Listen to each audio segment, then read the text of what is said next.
دنیا میں اگر جتنے لوگ ہوتے ہیں نا اس کو ملٹیپلائی اگر آپ 10 کریں تو اتنے جانور ہوتے ہیں. یعنی اگر 8 ارب انسان ہے تو 80 ارب جانور ہیں جو زمین پر جانور ہیں, اور اس کو ملٹیپلائی 10 کریں تو پرندے ہوتے ہیں. یعنی اس کا مطلب دنیا میں 800 ارب پرندے ہیں. پرندوں کی کالونی کون سی ہے؟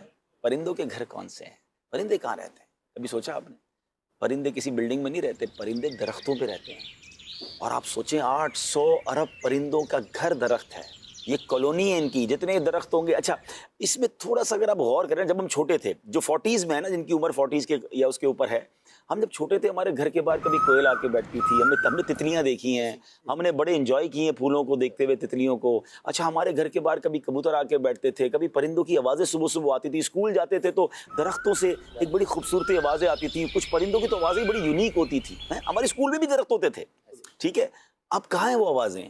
اب کہاں ہیں وہ پرندے؟ اب تو آپ کے بچوں کو شاید تتلیاں, ان کو بٹرفلائی باغ میں جانا پڑتا ہے. تو کوئل کی آواز شادر و نادر. ہاں یعنی اب بچوں کو شاید بٹرفلائی تصویر میں تو دیکھی ہوگی, ہم نے تو اسکول میں اپنی کاپیوں میں, اور چلو جو غلط کیا صحیح کیا, لیکن ہم کاپیوں میں بھی سنبھال کے رکھتے تھے اور تتلیوں کو پکڑتے بڑے شوق سے تھے. شہد کی مکھیاں, یہ سب کہاں گئے؟